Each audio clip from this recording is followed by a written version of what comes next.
Hey everyone, and welcome to this explainer. Today we're kicking off an absolutely awesome journey into the world of Python programming.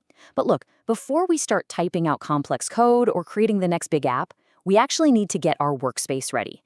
Think of this explainer as setting up a really powerful digital workshop. Because, if you want to build something amazing, you first need the right tools, and they've got to be organized in exactly the right way. So let's jump right in with a pretty massive question. Computers really only understand raw electricity, right? Essentially just billions of tiny switches turning on and off, which we usually just represent as ones and zeros. So how on earth do we get them to follow our complex human instructions? We can't exactly just speak English to a computer's processor. There has to be some kind of bridge between the wild ideas in our heads and the actual electrical impulses inside the machine. To build that bridge, we need Section 1, your digital coding workshop. You see, programming isn't just about opening a random blank document and typing aimlessly on a keyboard. Honestly, coding is exactly like building a house. You wouldn't just show up to an empty dirt lot with a pile of wood and start hammering away blindly. No way. You need a workshop where your tools live. You need a super detailed blueprint that outlines every exact measurement. And of course, you need a builder who actually reads that blueprint and puts the whole thing together. In programming, you're the architect designing the blueprint. But before you can draft it, we have to get that digital workspace totally organized. All right, let's move straight into Section 2, setting up your environment. Let's break down the two main toolkits you're going to see a lot in your introductory programming courses. On one hand, we've got idle. Now, idle is the default straightforward workbench. It actually comes bundled right with Python. And honestly, it's a fantastic, completely distraction-free starting point for beginners to just test out small ideas. On the other hand, we have PyCharm. PyCharm is like the advanced, feature-rich mega workshop. It's packed with professional tools to help you manage way larger projects, spot errors early on, and keep all your files organized. They're both incredible, and depending on what you're building, you'll choose the one that fits your exact needs. Moving right along, let's look at Section 3, the source-based model. Okay, so in a source-based model, we write what are called source files. And these files, they're really just our human-readable blueprints. They contain the actual Python text that you and I can easily read and understand. But remember, the computer still has no idea what Python is. So what we do is take this source file and hand it over to the computer's internal builder to do the heavy lifting of turning our text into actual machine action.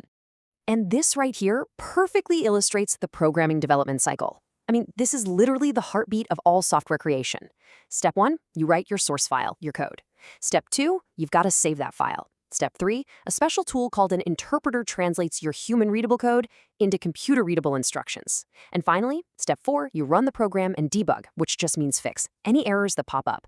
Believe me, as a programmer, you are going to repeat this exact cycle thousands of times.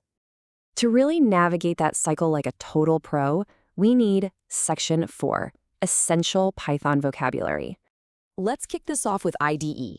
That stands for Integrated Development Environment. Whether you end up using the simpler IDLE or the beefier PyCharm, IDE is the official professional term for your all-in-one digital coding workbench. It literally integrates or combines the place where you write your code, test your code, and fix your code all into one single piece of software. Next up is the interpreter. Now this is crucial. Your computer's hardware doesn't actually read your Python text directly at all. The interpreter is that builder from our house analogy earlier. It acts as a real-time digital translator, reading your Python source code blueprint line by line and instantly telling the hardware exactly how to execute those instructions. Without the interpreter, your brilliant Python code is literally just a useless text document.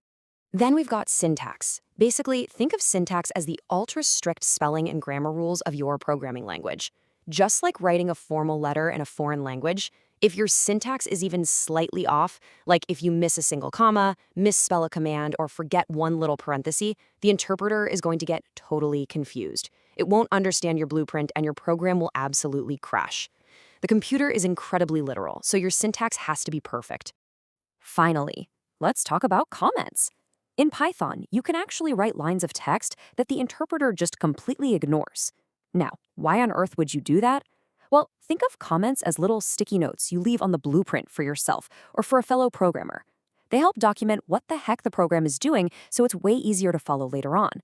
When you start building massive projects, comments are going to be your absolute best friend for keeping your thoughts organized without wrecking your syntax. Let's pause for just a quick second for Section 5, a knowledge retrieval check. All right, think carefully about that development cycle we just laid out. You've written your genius Python blueprint, you've saved it in your IDE, but what is the exact missing step that absolutely has to happen before the computer's hardware can actually run it? Take a second and lock in your answer. You got it. The interpreter must translate your source code.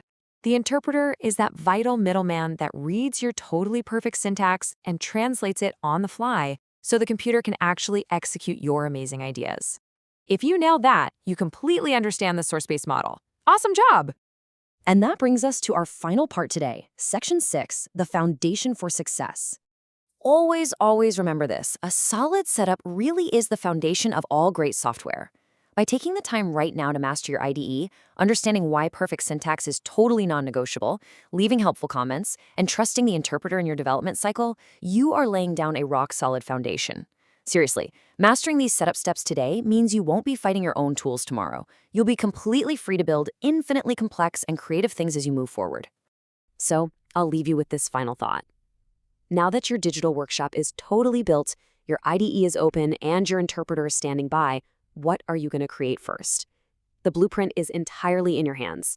Get out there, open up Python, write your very first source file, and watch your ideas actually come to life. Thanks so much for hanging out with me on this explainer, and happy coding.